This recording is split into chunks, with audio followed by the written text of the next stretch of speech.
But what about electricity? I mean, electricity is such a good way to communicate. You could put loads of information into electric fields, and they go long distances and they go around things, and it just seems almost a perfect way to communicate complex signals.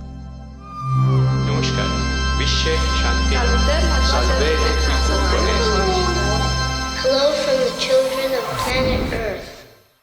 Arik, thank you so much for joining on our little show. I'm very excited to have the conversation. I've just finished your book about a week ago. It was fantastic, probably the best book that I've read on the topic. So there is definitely a plug there. Could you maybe just start off with just your name and what do you do? So my name's Arik Kirshenbaum, and I'm a zoologist here at Cambridge, at the University of Cambridge, and my field is really animal communication. So what I do for a day job is to research what animals are saying to each other, how they're saying it, in particular things like how much information is there in animal signals. Where's that information in animal signals, right? Well, what's if you have one sound that means one thing, another sound that means another thing, what's the difference between them? How do they encode that information? And a lot about how much information is in animal signals, which is a big question. Fantastic. In terms of evolution, in the book is obviously a fair bit about evolution. Could you talk about how it could be repeatable on other planets? So evolution is a very universal process. It's a process that's defined quite well mathematically. So it's not something that's somehow contingent on strange and peculiar conditions that exist on Earth. This is something that occurs everywhere. We know it occurs everywhere. We see it occurring not just on life on Earth, right? You see it occurring in computer programs. You see it occurring in religions and political ideas and things like that. So it's a very, very simple and very fundamental process. So we know evolution by natural selection is going to be occurring in lots of places. The big question really is, how much is it going to produce similar sort of results? How much is it going to produce organisms with arms and legs? And how much is it going to produce organisms with heads and two eyes, for instance? And that's more of an open question. But the reason that we think that a lot of what we see on Earth, a lot of what has evolved on Earth might well be repeated on other planets is that a lot of things to do with life are just really, really highly constrained. There actually aren't all that many different ways of doing certain things. I mean, the best example is movement, right? Movement is down to the laws of mechanics, the laws of physics, and you need forces and levers and moments and friction and things like that.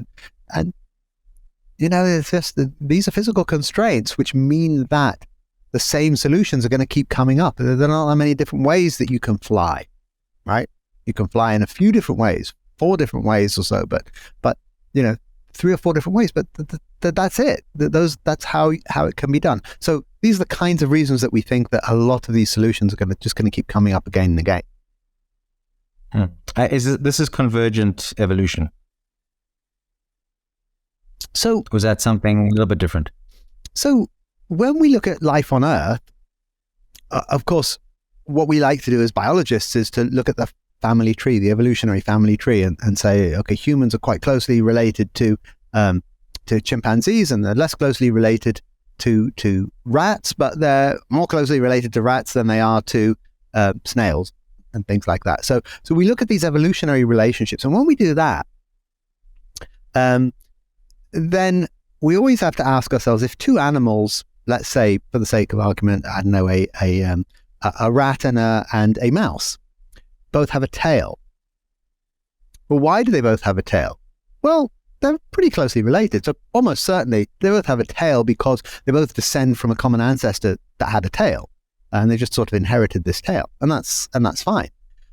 When you have animals that are more distantly related, then that becomes a bit more of a stretch, particularly if we think that the common ancestor didn't have the tail or whatever particular trait that we're talking about here.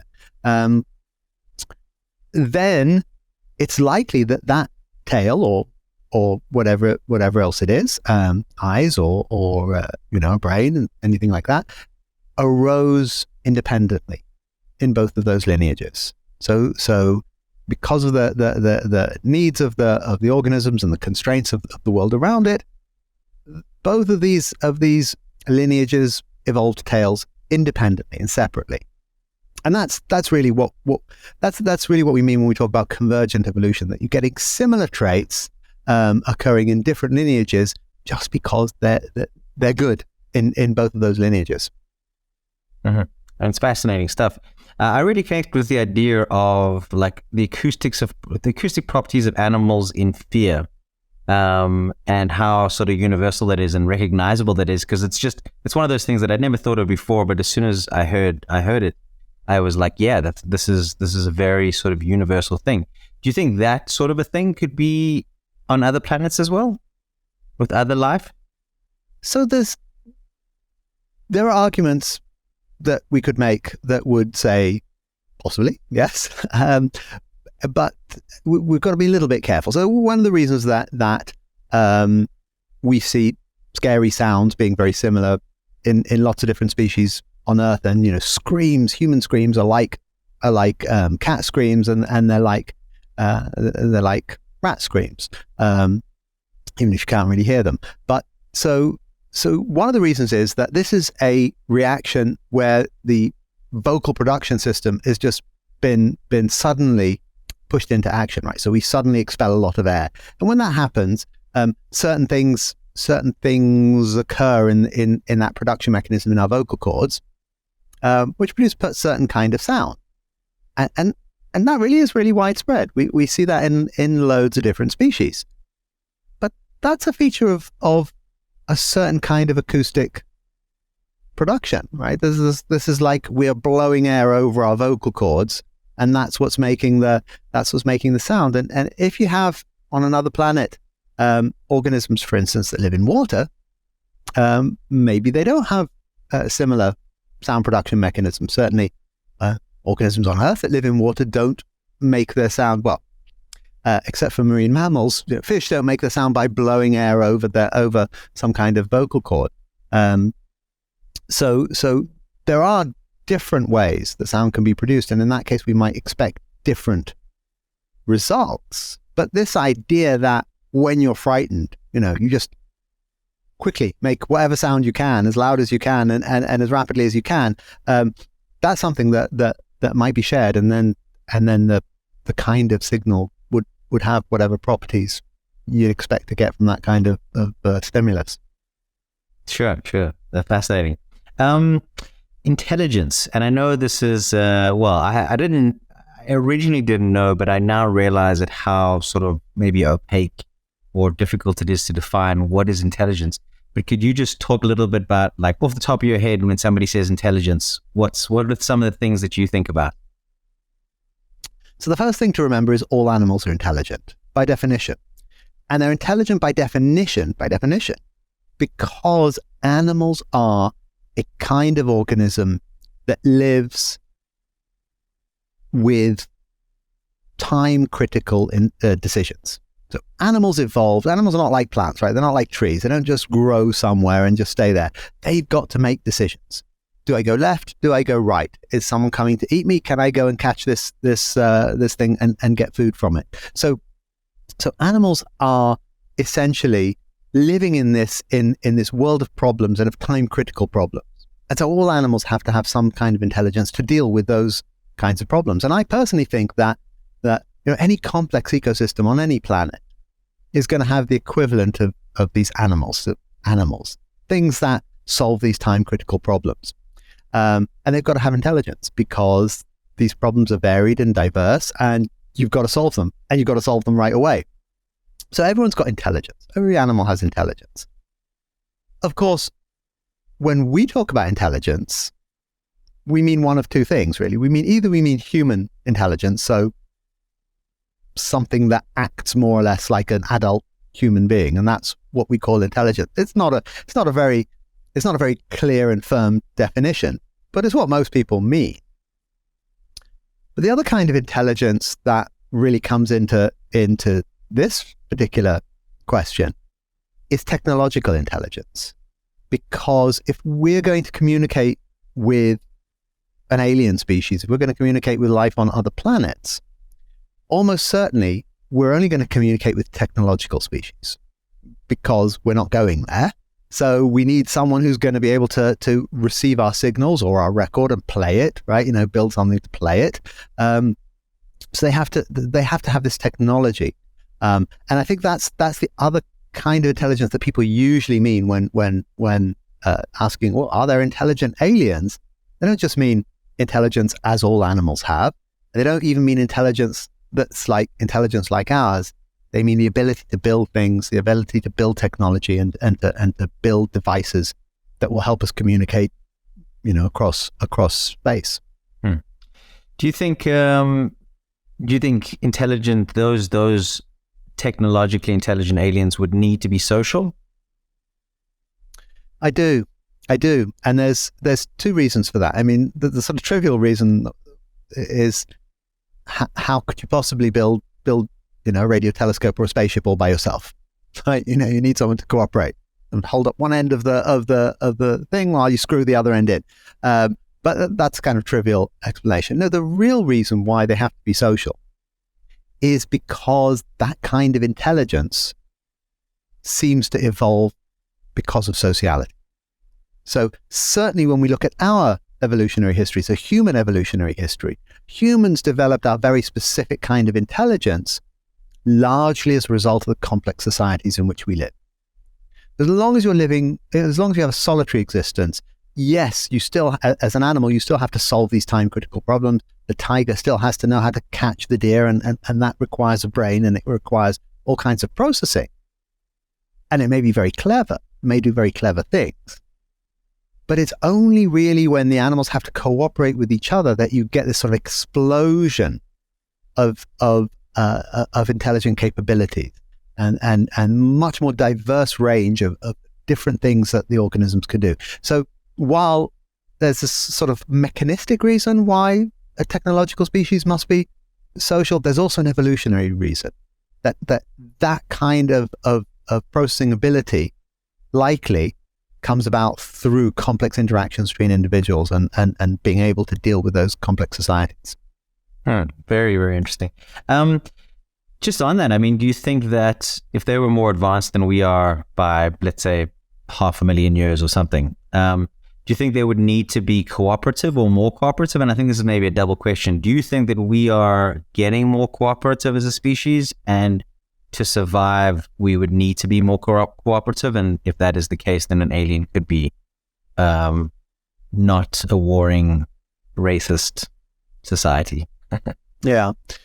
Well, this is a little speculative, of course, and we don't have a great deal of evidence on which we can build this, but we do see that human advancement, technologically speaking, has far, far outstripped our ability to control our technology. So we are destroying our planet and our environment and our society, and there doesn't seem to be any indication that we're going to be able to get hold of this. Even though we know what's happening, even though we know the damage that we're doing, humans don't seem to be able to deal with that. So this very well could be a feature of this kind of rapid technological evolution. It may not be. There may be other histories where people evolve, organisms evolve slowly and in balance with nature. But our evidence from planet Earth is not encouraging. And one thing that has certainly been proposed is that one of the reasons why we don't see a lot of intelligent alien civilizations in the galaxy, they're not spaceships buzzing around all the time. And one reason might be that it's just very likely that any civilization that reaches our level of technological ability simply destroys itself. And now, if that's the case, then your proposition is quite likely that anyone who does survive, anyone who does manage to avoid climate change and to stop wars and so on, will reach a a sort of a level of social advancement that will be far beyond what we have now. But this is, of course, very speculative. This is explored in an awful lot of science fiction in one way or another. So there are many possibilities. Definitely is. Could you talk about maybe a little bit about the evolution of language? That's one of my favorite parts. Well, we don't know a great deal about the evolution of language, and this is a big issue because people often ask, well, don't animals have language? And the answer to that is, hang on, what do we mean by language? Let's just make sure we're talking about the same thing. Animals communicate. All animals communicate for sure. That there's no doubt, and some of them communicate really with quite complex communicative systems. But we seem to want to save language, the word language, to mean something special. Now, one thing we can't do is say, well, language is what humans have. That would be unfair, because then obviously only humans have language. But there are definitions of language which appeal to me, at least, and which do seem to exclude other species on Earth. And that's something like, if language is something like the ability to communicate an unlimited number of concepts. Okay? Certainly we can do that. And as far as we understand, there's no other species that can, right? So not chimpanzees and not dolphins and not anyone, no one has this ability to communicate anything, right? Whatever you like. There's no end to the number of books that are going to be written. It's just, we're completely infinite in our communicative ability. And other animals on Earth don't seem to have that. So I like to go with that as a definition of language.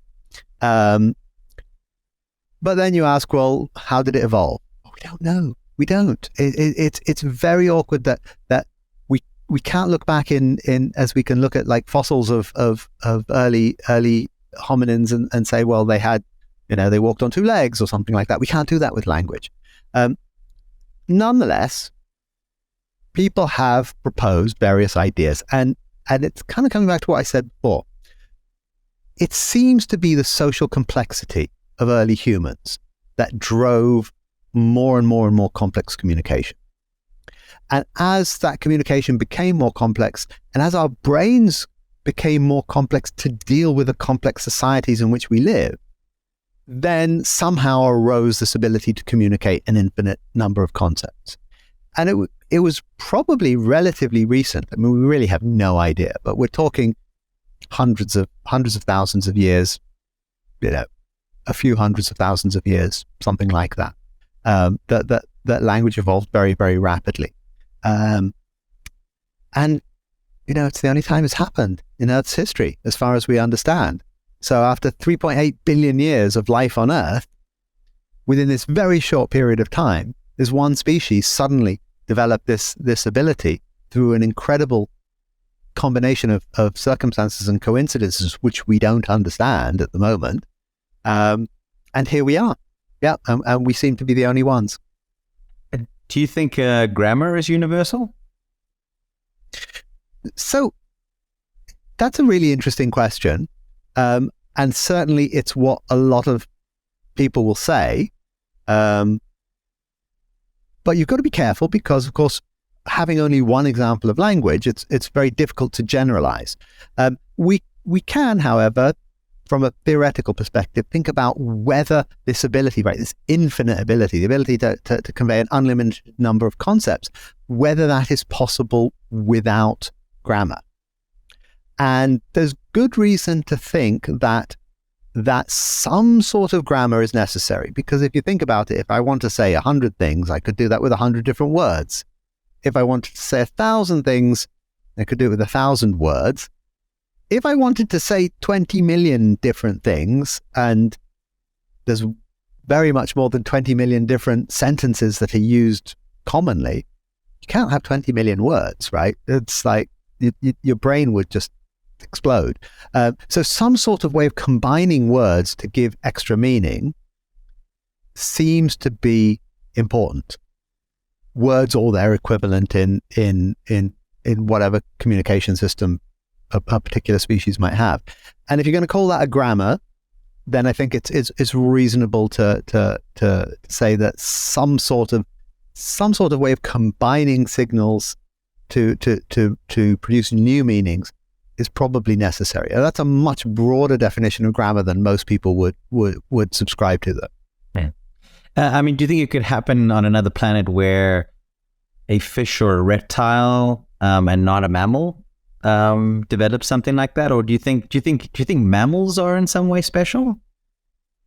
No, absolutely not. And what's special, what seems to have been special in our lineage, was the evolution of primates. So the evolution of primates and the diversification of primates was really, really important, because primates had these abilities that really drove complex societies and complex communication, complex problem solving, that seems to have favored the evolution of our kind of intelligence. And there was a whole series of coincidences that led primates to be in this position. Did it have to be primates? Or did it have to be mammals? No, absolutely not. There's no reason that it couldn't have been rodents, for instance. That rodents could have taken that sort of niche, and for sure, there's absolutely no reason why. There's absolutely no reason why it had to be a particular lineage. But what does seem to have been important is that niche, and I guess that the dinosaurs and the fish never really had that combination of circumstances that our ancestors did, that drove this kind of highly social, highly communicative, big problem solving sort of societies that produced us. I love hearing about these two types. I think it's two types of fish that have electric organs to create electric fields and communicate in some way through electric fields. Could you tell us a little bit about it? So it's really interesting that when you look around the Earth, like animals and plants even communicate using pretty much every kind of method of communication that you can think of. Sound and sight and vibration and all kinds of things. They don't really use magnetism, but there are reasons for that. But what about electricity? I mean, electricity is such a good way to communicate. You could put loads of information into electric fields, and they go long distances and they go around things, and it just seems almost a perfect way to communicate complex signals. But there are very, very, very few species on Earth that really take advantage of electric field communication. And there are these two groups of fishes that do this. So they're called weakly electric fishes, some in Africa, some in South America. And the key thing here is they live in these fast-running, murky jungle rivers where they can't really use sight. They can't use vision because it's all murky. They can't use sound because the water's running quite fast and making a lot of noise. Then they've evolved to use electric fields. Initially, electric fields to sense their environment. All communication comes from sensing initially, and then they adapted these sensory organs to send signals and to receive signals. And these are really complex signals. They can in principle contain a lot of information. But of course, the reason that they're so rare, the reason that there's really only two lineages that have this ability, is electricity is so expensive to produce, right? It's so difficult to make usable quantities of electricity that these animals are basically giant batteries. The whole insides are put over to generating these electric fields. And, it's just a lot of energy. And the trade-off for other species is just, this is not worth it. It's not evolutionarily advantageous. On another planet with different constraints and different conditions, then it could be that electricity is the dominant mode of communication, just like sound is on this planet. It's certainly possible. I think I'd heard that the human brain uses about 15 watts of electricity to sort of power itself. And this is electricity is something we have in our bodies and we use in terms of our nervous system. And I just really love this idea of it is a very good way to communicate. In terms of a message for us, if we were sending a message to an alien, do you think there would be a good way to look at the communication, or to yeah, I mean, how would you look at communication with an alien? Well, the one thing that I think where we need to start is that whatever communication we use, if we want an alien civilization to receive it and decode it, they need to see that it's a message. First things first. And of course, this is something that's been talked about plenty in science fiction. You know, Carl Sagan wrote his wonderful novel Contact. It was like, and it's clear, right? There are things that you can do, so most people think, that make a signal just stand out, right? It stands out that this is intention. This is not something that could have arisen through natural processes. But once you've done that, then there's a question of what the content is and how you're going to convey that content. And here there's been a little bit of a retrenchment, I think, in the sort of SETI and METI fields, whereas people of Carl Sagan's generation quite implicitly assumed that there were certain things that this alien civilization is going to understand, like mathematics, right? Again, we're talking about technological civilization, so they're going to understand mathematics. So send a series of prime numbers. That's something that can't occur in nature. They'll spot that and they'll understand that. But I think people have started to think that our understanding of mathematics could be quite parochial. And we have to be a little bit careful that an organism, for instance, that has evolved in a completely different environment may have not a different mathematics, because there's only one true mathematics, but have a different angle on that and have a different perspective on it.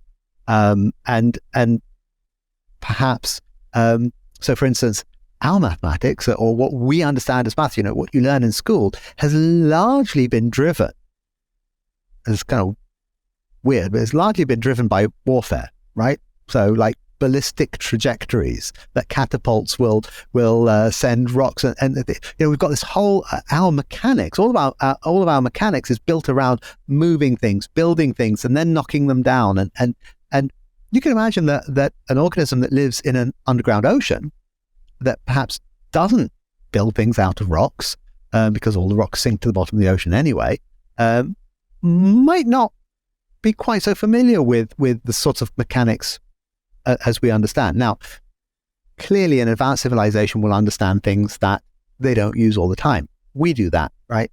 No one uses quantum mechanics in your day-to-day life, but we understand it. But nonetheless, we do have to be a little bit careful about what we're sending to make sure that that initial message is going to be something that's universally understood. And that was a big question that you asked. I don't think there's one simple answer to it. Sure. I mean, talking about the content, because I think many messages that are sent are essentially messages which is just a welcome hello. I think what the Golden Record did was it kind of added in a whole lot of more maybe humanistic stuff. And there's currently talk about sort of how do we represent humans, and more so, how do we even represent the whole biosphere? Do you think that if we explained a language, as an example, English, to an alien and then gave them the rest of the message, that would be an efficient way to do it? Just because, and I only say that because obviously there's a lot of content in English, but any language or multiple languages. Yeah, well, to some extent it depends on the technological gap between the two civilizations. I don't know if you're familiar with Fred Hoyle's novel, The Black Cloud. Black Cloud, loved it. Yeah, I haven't read the book. Well, and their solution. I love the idea. If you could tell the guests the idea, because it's a great concept. Right. So the idea there is, well, we've come across an organism that's clearly vastly more intelligent than us. Just upload. Well, I know their day was Encyclopedia Britannica or something. Just upload it in its raw form, and they'll understand it, and then we'll be able to communicate easily, and then I think one of the Russian scientists' characters in the novel that says, absolutely typical, teach the foreigners to learn English. And that's a possibility, right? But I think that we can't rely on encountering a civilization that we just, send Wikipedia or something like that. And then they'll be able to, from that, they'll be able to communicate with us in native English. It's in general a serious problem that some scientists feel is actually insoluble. So there are things that we're going to struggle with, particularly in one-way communication. So there are quite a lot of linguists, and I would tend to agree, I think, who would argue that language is inherently bidirectional. So there's no such thing as a unidirectional language. And in that sense, if we were just to send a golden record without having any dialogue, without having anything back, and then sending backwards and forwards, we're really, really limited in what we can convey. So, for instance, we can't. Well, how do children learn a language? You point to the dog and you say dog, and they say dog, and you reinforce that. But if it's a one-way communication, there's really not that opportunity to do that. There are ways around this, of course. It's not truly insoluble. And I really I've got to say, I really love Carl Sagan's idea. So again, for those who haven't read Contact, his idea was very simple. You send a video, right? You have you send data, which is, and his idea, jolly clever, was a series of repeating numbers that are the product of two prime numbers. And the first thing someone's going to say, if you see something that's the product of two prime numbers, well, this is a rectangle, right? This is a raster, bitmap raster of one number of pixels by a number of pixels. And then if you send repeated frames like that, you have a movie. And assuming that the receiver understands visual communication, understands images, then that's a very, very, very powerful way to convey to convey language concepts, because you can convey pictures, symbols, and relate the two together. And I think that I like that idea. I think that's a very promising idea, assuming, of course, that the receiver has this raster-based vision, which is not guaranteed. I mean, if we're talking about sort of they actually find a record, are you saying that if we had, say, something like video where they're able to connect the voice or the sound to, this is a cow, this is what a cow looks like, do you think from a visual perspective that would be a way to sort of get around the idea that, obviously I understand that if I do this, I mean like me, and it's not going to understand sort of my actions, but essentially we would be able to connect the voice and connect the action to what it could be. I think it's a very promising approach, but it is predicated on this idea that whoever receives this message has a sense of vision in the way that we do. Now, we know that there are plenty of animals that manage to get around without light in the dark, and to perceive their environment and to understand what's going on. And they may even be able to generate a technological civilization without vision. So bats, right? Or dolphins or whatever. So using sonar, for instance. Now, that's a nice idea. And of course, that would cause a problem if you're trying to send them a video. The question, I don't think it's completely clear whether such a civilization, let's say relying purely on sonar, would be able to build the kind of technologies that we're talking about to receive these signals or to receive the record. But I do think that we have to be careful that vision is a very, very, very particular sensory channel that we have on Earth is very important on Earth. We have a transparent atmosphere. We have lots of light. It's just become a very, very widespread sensory medium and communicative medium. That may not be the case on other planets, particularly, those with underground oceans. I suppose also they could be seeing in a completely different wavelength of light as well. So, if they've grown up on a planet that has a different type of sun or something like that. But I think in that case, as long as it's vision and as long as it's this sort of raster-based vision, pixel-based vision, I think we're okay because, again, we're talking about a civilization supposedly which can build, for the sake of argument, computers. Otherwise, how are they going to be able to interpret what we send? So that their peripherals will be, using ultraviolet or infrared or whatever. But as long as the representation is still in pixels, then they should be able to understand. Is there anything you would like to know from a more advanced intelligent species? I've said this before. I want them, and going back to Carl Sagan's Contact, I want them to have a David Attenborough, and I want to see the videos of the life on their planet. Because we're not going to see it otherwise, right? We're not going to travel to these places. But if there are complex and advanced civilizations out there, they should be sending us their nature documentaries. And that would really give us the ability then to understand what's going on this planet. How did this intelligent life evolve? What's the context? What's the ecosystem? Where and what's constraining the evolution of life on those planets? So nature documentaries is what I'm after. We'll definitely put that one on the list. Do you think life has a purpose? Well, rather like language, let's define purpose. It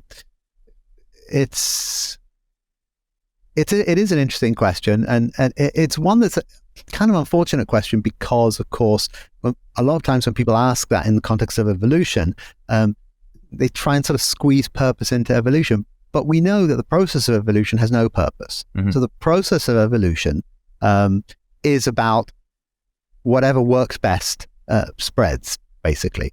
So there's no actual purpose there, although philosophers have attempted to call that purpose nonetheless. However, we do see what you might call a phase transition, certainly in humans, but probably in most animals as well, where you have consciousness. So an organism that has consciousness, like human, like most animals, again, these are organisms that are solving problems all the time and solving time-critical problems, and they need this consciousness to understand that there's a world out there. Once you have consciousness, then purpose can arise. And it arises not in an evolutionary sense. It's not an evolutionary purpose, but it's a purpose that's inside your brain. Your mind has generated a purpose, which doesn't make it any less real. It's still a real purpose, but it's the product of the complexity of your neural processing, and we all have that, and all our brains are sufficiently complex that this purpose arises. It's an emergent property of these complex brains. So I don't dismiss the concept of purpose just because it's not an evolutionary purpose. In a very similar way, society is sufficiently complex that it has emergent properties too, some of which you could call purpose. Society is made of lots of brains, each of which is very, very complex, and as a result, certain properties occur. And one of them is all the things that we might see as purpose in life, helping people and making ourselves happy, making other people happy. And these are things that are real. They're real things. They're real purposes. But they've arisen emergently from the complexity of the system. Fascinating. That's a beautiful answer. I really enjoy that. How do you think we are going to manage sort of maybe the evolution of artificial intelligence into potentially something that has sentience or that maybe has its own purpose? Well, if we handle it like we've handled any other technology, then the answer is badly. I think it is something that we'll have to deal with.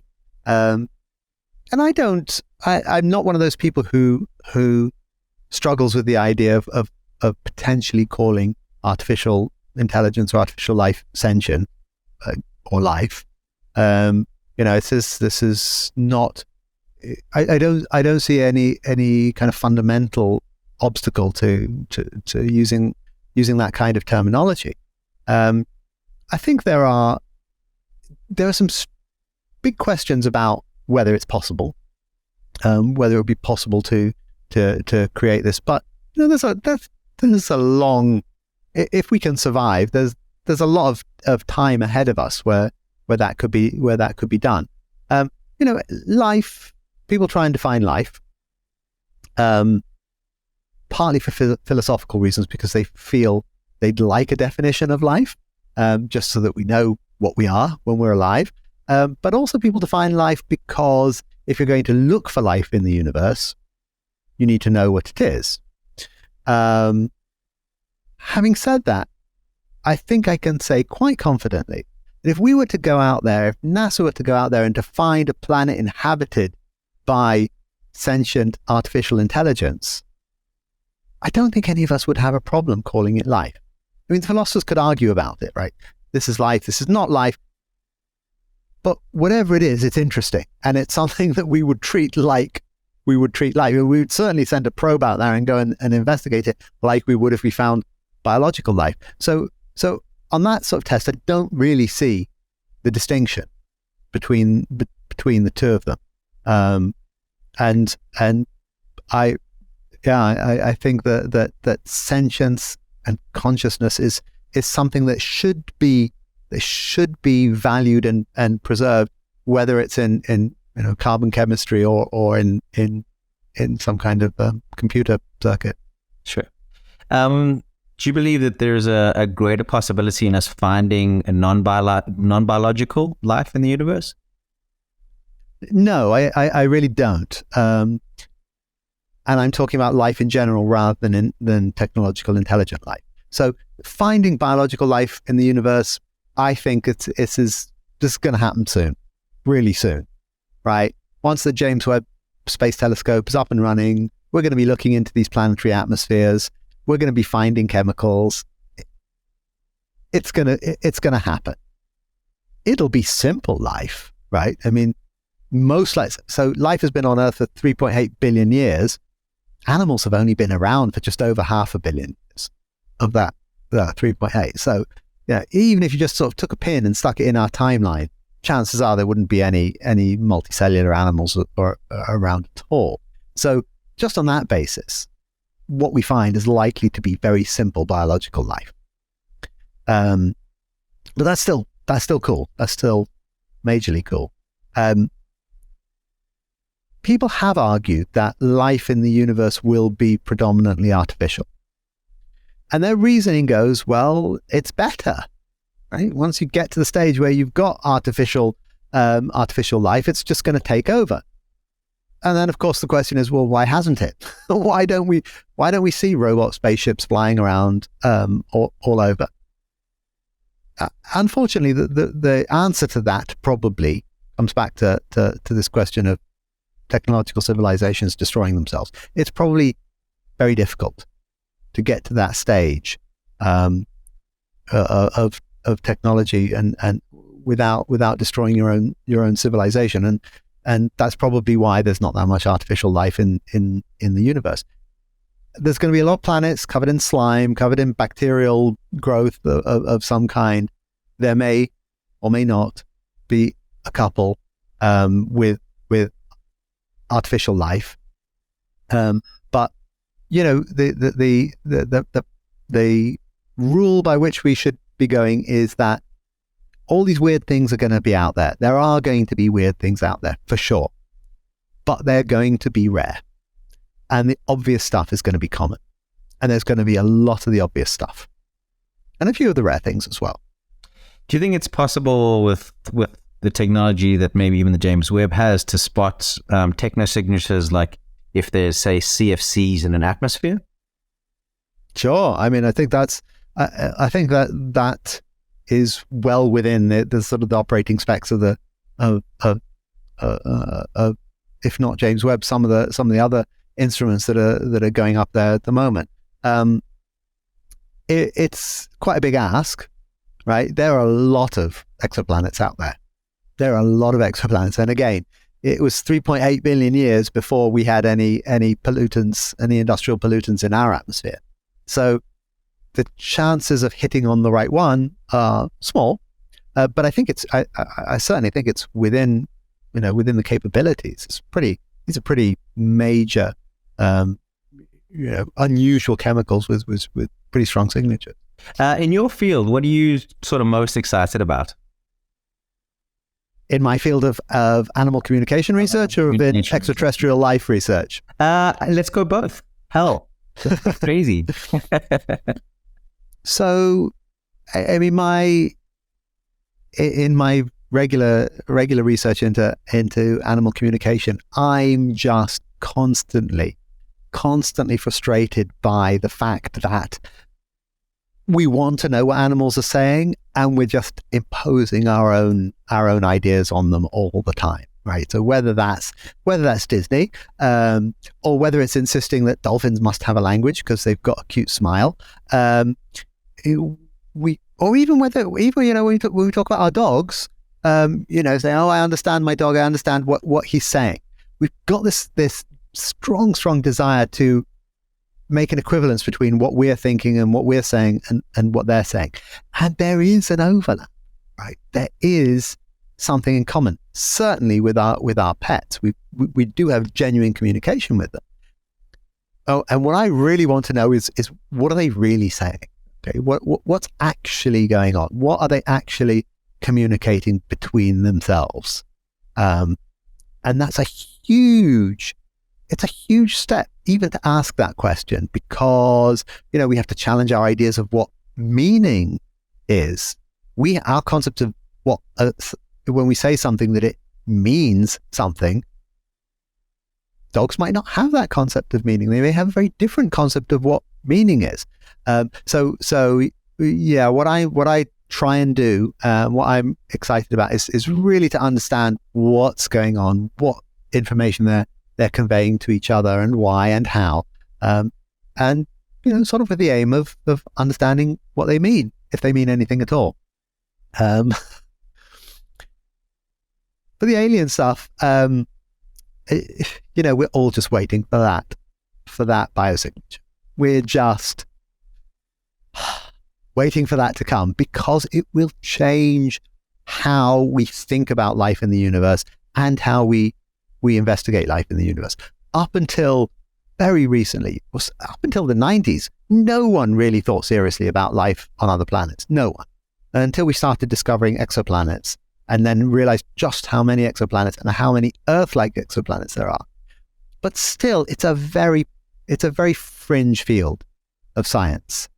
The moment we discover that there is life elsewhere in the universe, I think that will all change. And I think that people will be forced to look at this much, much more seriously. On that, do you have any sort of advice for young aspiring scientists?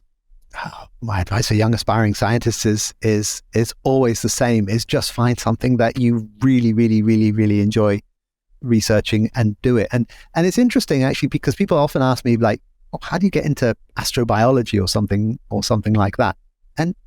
And you don't, right? You get into whatever interests you, and it takes you where you go. I did not train as an astrobiologist. But